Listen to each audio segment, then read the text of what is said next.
Sa kabundukan ng Aurora, may isang talon na hindi agad nagpapakita ng kanyang ganda. Kailangan mo itong hanapin.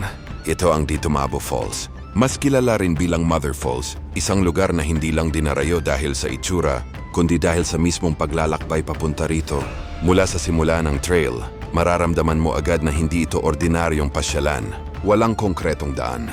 Walang shortcut, kundi isang landas na dumadaan sa kalikasan. Habang naglalakad, unti-unting nagbabago ang paligid. Mula sa bukas na daan, papasok sa mas makapal na kagubatan. Sa bawat hakbang, mas lalong naririnig ang tunog ng tubig. Isang paalala na papalapit ka na. Ngunit hindi pa tapos ang paglalakbay, dadaan ka sa mga batong madulas. Tatawid sa ilog na umaagos mula sa bundok at haharap sa mga bahagi ng trail na kailangan ng balanse at pag-iingat. Sa bawat hakbang mararamdaman ang pagod, pero kasabay nito ang excitement dahil alam mong may naghihintay sa dulo. At kapag narating mo na ang huling bahagi ng trail, unti-unting lalakas ang tunog ng tubig. Hanggang sa bigla itong magpapakita. Isang napakalakas na buhos ng tubig mula sa taas. Ito ang Ditumabo Falls. Malakas, malawak, at buhay na buhay. Sa unang tingin mararamdaman mo ang lakas ng kalikasan. Ang tubig ay bumabagsak mula sa mataas na bahagi ng bundok at tumatama sa mga bato sa ibaba. Lumilikha ito ng malamig na hamog na bumabalot sa paligid. Sa ilalim, may natural na pool, malalim sa ilang bahagi, pero sapat para maramdaman ang lamig ng tubig mula sa bundok.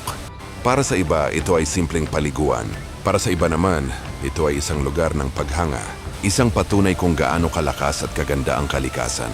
Habang tumatagal, mararamdaman mo ang kakaibang katahimikan. Kahit malakas ang tunog ng tubig, may kapayapaan sa lugar. Parang nawawala ang ingay ng mundo. At ang natitira na lang ay ang sandaling nararanasan mo. Sa paligid, makikita ang mga punong matataas at makakapal. Ang lupa ay basa, ang hangin ay malamig, at ang bawat galaw ng tubig ay tila may sariling ritmo. Ngunit sa kabila ng ganda nito, may kaakibat itong responsibilidad. Ang Ditumabo Falls ay isang likas na yaman, at ang kalinisan at kagandahan nito ay nakasalalay sa mga taong bumibisita. Sa bawat pagpunta, mahalagang mag-iwan ng walang bakas, panatilihing malinis ang paligid, at igalang ang kalikasan. Dahil ang mga ganitong lugar ay hindi basta napapalitan, at ang ganda nito ay hindi gawa ng tao, kundi likha ng panahon.